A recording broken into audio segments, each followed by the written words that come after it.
Welcome to my YouTube channel Gurukul Sanskrit training সেন্টারে তোমাদের সবাইকে স্বাগতম।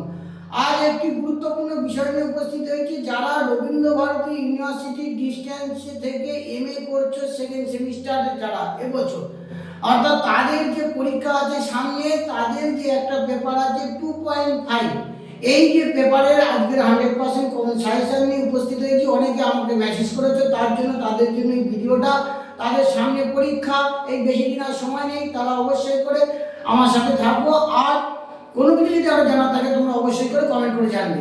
তোমাদের যে পেপার আছে সংস্কৃতের, যারা এমএ সেকেন্ড সেমিস্টারের পরীক্ষার্থী দিচ্ছ, তাদের যে 2.5 যে পেপারের গুরুত্বপূর্ণ সাজেশন, সেই সাজেশনটা নিয়ে তোমাদের সামনে উপস্থিত। তোমরা দেখো তোমরা তোমাদের যে একটা পেপারে যে প্রথমে যে কাব্য প্রকাশ, যে কাব্যের যে পেপার আছে, সেখানে একটা কোশ্চেন বলছি, সেটা গুরুত্বপূর্ণ। তোমরা দেখো যে কাব্যস্য প্রতি প্রয়োজন আছে, কাব্যের প্রয়োজন যদি কেউ করো তাহলে এখানে কিন্তু প্রয়োজন, কাব্যের যে প্রয়োজনগুলো আছে সেই প্রয়োজন থেকে, সেই প্রয়োজন সম্পর্কে আচার্য মোহাম্মদের মতে কাব্যের প্রয়োজন কটি ও কি কি, সেই প্রয়োজনগুলো সম্পর্কে আলোচনা করো, এই কোশ্চেনটা। তারপর হচ্ছে তাৎপর্য ভিত্তি বিষয়ে অভিহিতান্বয়ী বাদ, সেই এবং বাদ সম্পর্কে আলোচনা করো মোহাম্মদের দৃষ্টিতে। দুটো কোশ্চেন। আর আরেকটা কোশ্চেন, তাহলে এই কোশ্চেন দিলাম। আর কি কবির সৃষ্টি, আর হচ্ছে কার না বোম্বা সৃষ্টি, বোম্বা সৃষ্টি অপেক্ষা যে কবির সৃষ্টি যে উৎকৃষ্ট, এই যে কোশ্চেনটা, বোম্বা সৃষ্টি অপেক্ষা কবির সৃষ্টি যে উৎকৃষ্ট, এই যে কোশ্চেনটা, এটা যদি কেউ করো তাহলে কিন্তু তোমাদের কিন্তু চলে আসবে। তবে সর্বেশাং অর্থাৎ প্রথম প্রায়শ ব্যবস্থা যে বিষয়টা, এটা কিন্তু খেয়াল রাখবে।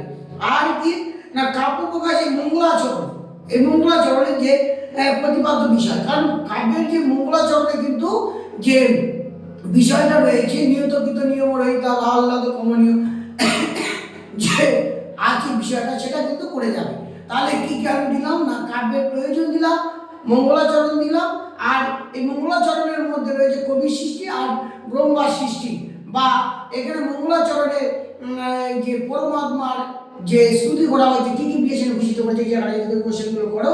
তারপরে কিন্তু বা কাব্যের লক্ষণ বিচার্যতা, কাব্যের লক্ষণ দেওয়া হয়েছে, যে বিষয় যদি তুমি করো তাহলে কিন্তু তোমার বড় কোশ্চেন এখান থেকে কিন্তু কমন এসে যাচ্ছে এবং চলে যাচ্ছে। তারপরে কি 2 নম্বরের দাগে যে কোশ্চেন তোমাদের পড়বে, সেই জায়গাটা কি আছে, ইদমুক্ত অতিশয়ী ব্যঙ্গে বাচ্চাদের ধনীভূত কথিত, এই যে লাইনটা, মানে অতাবিজি গুণীভূত ব্যঙ্গে, ব্যঙ্গে তো মধ্যমা, এই যে দুটো বললাম।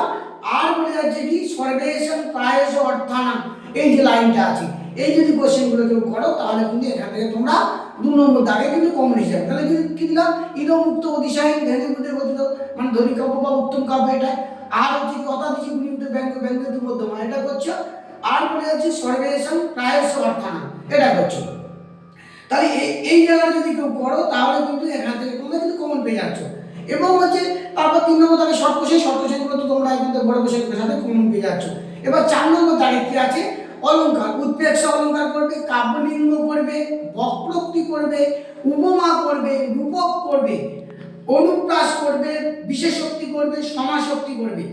এই কোটা যেটা বললাম, এটা এই কোটা করলে এর মধ্যে এসে যাবে। কি কি দিলাম, উৎপ্রেক্ষা দিলাম, কাব্যলিঙ্গ দিলাম, বক্রোক্তি দিলাম, উপমা দিলাম, রূপক দিলাম, অনুপ্রাস, বিশেষোক্তি আর সমাসোক্তি, এই করে দিলাম।